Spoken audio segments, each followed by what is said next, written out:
A drone that cost less than your iPhone just killed a tank worth $3 million. No pilot, no runway, no warning. And if you blink sometime after 2022, you probably missed the moment warfare quietly.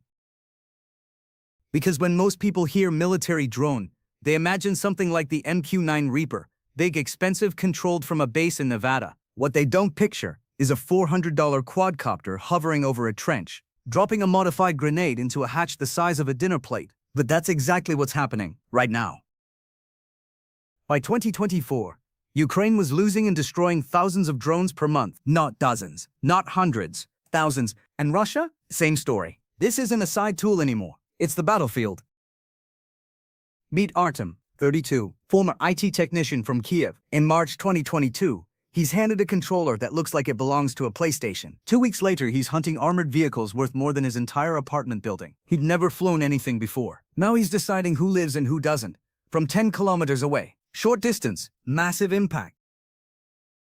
So here's the part nobody tells you. Combat drone isn't one thing. It's a whole ecosystem. Different sizes, different roles, different price tags. Some watch, some jam signals, some carry missiles, and some are the missile. Let's start at the top, the ones people think they understand. The MQ-9 Reaper, full name, General Atomics MQ-9 Reaper, introduced 2007, United States. Wingspan 20 meters, about the size of a Boeing 737's wings. Cost roughly $30 million per unit. Endurance up to 27 hours in the air. This thing isn't a toy. It's an unmanned attack aircraft. It carries AGM-114 Hellfire missiles, laser-guided, designed to punch through armored vehicles, and GBU-12 Pavway-2 bombs, which can level buildings with precision down to a few meters, controlled remotely by pilots sitting in air-conditioned trailers halfway across the world. Yes, that's real. Here's what makes it terrifying. It doesn't get tired. It doesn't blink. It just circles for hours, waiting. Then one click, target gone. According to the Pentagon, Reapers conducted thousands of strikes in Iraq and Afghanistan between 2007 and 2021. High-value targets, insurgent leaders, convoys. But there's a catch. They were expensive and slow and very visible on radar. Which means, in a war against a serious military, they don't last long. Now enter the middleweight champion, the Bayraktar TB2, built by Turkey. Introduced in 2014, cost about $5 million, 6 times cheaper than a Reaper. Endurance, 27 hours. Payload, 4 smart munitions. This one changed the game. In 2020, during the Nagorno-Karabakh war, Azerbaijan used TB2s to systematically dismantle Armenian air defenses, tanks, artillery, surface-to-air missiles, all picked apart, one by one. It looked effortless. Then 2022, Ukraine. A single TB2 reportedly destroyed Russian convoys worth tens of millions of dollars in the early weeks of the invasion. There's even a song about it. That's when you know something's gone mainstream. Cheap enough to export, deadly enough to matter. But here's the problem. As soon as something works, the enemy adapts. Russia deployed electronic warfare systems, basically signal weapons that don't fire bullets. They fire interference to jam drone controls and GPS signals. And suddenly, TB2s started dropping out of the sky. Fast. So militaries went smaller, harder to detect, harder to jam. Part 2, the age of cheap deadly drones, which brings us to something very different. The DJI Mavic series. Yes, the DJI, the company that makes drones for weddings and travel videos. Cost $1,000 to $3,000. Range, about 10 kilometers. Flight time 30 to 45 minutes. Civilian tech, weaponized. Ukrainian and Russian forces both modify these drones to carry grenades or small explosives. They hover over trenches, peek inside, and drop payloads with shocking accuracy. We're talking about hitting openings less than half a meter wide from the sky. Imagine you're in that trench. You hear a faint buzzing. You look up. Too late. These aren't factory weapons. They're hacked together with 3D printed parts and tape. Some units build them in basements. Others crowdfund them online. War industrialized at the garage level. Artem, remember him? This is where he operates now. Not from a military base, from a van, with Starlink internet and a folding table. He launches, spots a vehicle, adjusts for wind, drops. Done. He's not alone. Thousands like him. And then things got faster. Much faster. FPV drones. First-person view drones, originally used for racing. Pilots wear goggles and see exactly what the drone sees in real time. Speed up to 150 kilometers per hour. Cost as low as $400. Now strap explosives to it. You see where this is going. These are basically flying kamikaze bombs. You steer them directly into the target. No dropping payload. No second chance. One hit, everything ends. According to multiple field reports in Ukraine, FPV drones are responsible for a growing share of armored vehicle losses because they exploit the one weakness tanks still have.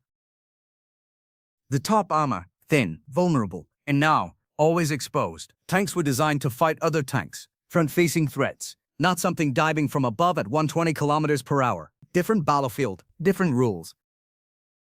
Now let's scale back up, but not in the way you expect. The Shahed 13-6, built by Iran, first widely seen around 2020, but exploded into global attention in 2022, cost estimated $20,000 to $50,000 per unit, range up to 2,500 kilometers. It looks like a small airplane, but it doesn't come back. This is a loitering munition, a drone that is the bomb.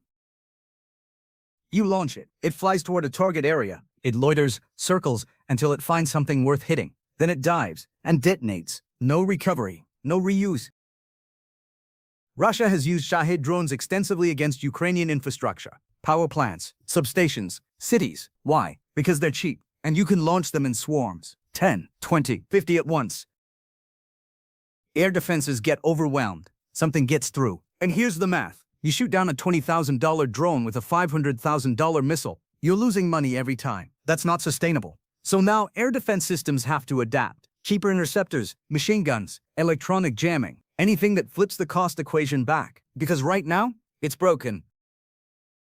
And while all this chaos happens down low, something else is watching from way up high. The RQ-4 Global Hawk, introduced 2001, United States. Wingspan 39 meters, bigger than a Boeing 737. Cost around $13 million per unit. This thing doesn't attack, it sees. It flies at 18,000 meters, twice the altitude of commercial airliners, and can stay up for over 30 hours. Its sensors can map entire regions, track vehicle movements, and provide intelligence across hundreds of kilometers. It's basically a flying satellite, just lower and more flexible. Data from Global Hawks feeds into command centers, where analysts track everything from troop movements to missile launches. This is how modern wars are coordinated, not just firepower. Information. So now you've seen the spectrum, from $130 million surveillance giants to $400 explosive toys. And we're not even halfway through, because the next category is where drones stop just watching or striking and start thinking. Not human thinking, but close enough to change everything. And once you see it, you can't unsee it. The next step isn't bigger, it's smarter. And honestly, that's the part that should make you uncomfortable. Let's start with something that sounds like science fiction, but isn't. Autonomous drones. Not remotely piloted, not joystick controlled. They decide. Not everything. Not fully independent, but enough. The Cargo 2, built by Turkey. First deployed around 2020. Weight about 7 kilograms. Flight time 30 minutes. Type loitering munition. But with onboard AI, this thing can recognize shapes, vehicles, even human silhouettes. According to a UN report in Libya, a version of this drone may have autonomously hunted retreating fighters in 2020. No operator actively guiding the final strike. Read that again. It wasn't just controlled, it was choosing. Now, to be clear, full autonomy is still limited. Most militaries keep a human in the loop, meaning someone has to approve the strike. But the direction is obvious. Too many drones, too fast. Humans can keep up, so machines start helping, then deciding. Now shift to something older but still terrifyingly relevant. The AI Harab, Israel. Introduced around 2009. Range, roughly 1,000 kilometers. Endurance, 6 hours. This one hunts radar.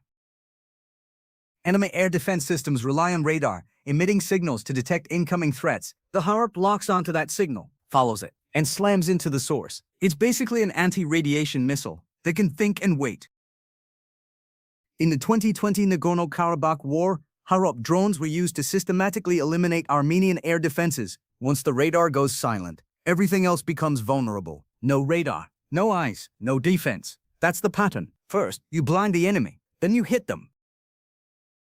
Now let's talk about China's entry into this space. The Wing-Loon TB2, introduced around 2017. Cost, estimated $1 to $2 million cheaper than Western equivalents. Endurance, 20 hours. Payload up to 12 missiles. Think of it as China's answer to the Reaper.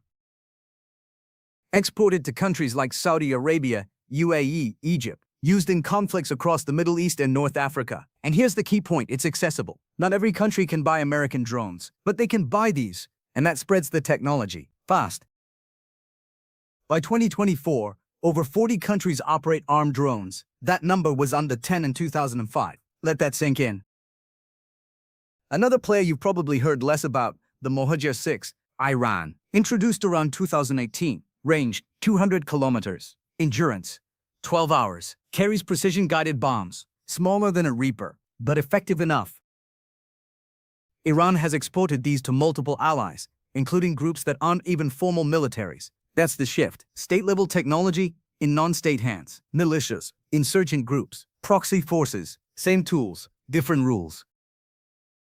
Now zoom all the way down again to something a single soldier can carry. The Switchblade 300, United States. Introduced around 2012. Weight 2.5 kilograms. Range about 10 kilometers. Flight time 15 minutes. This is a backpack weapon.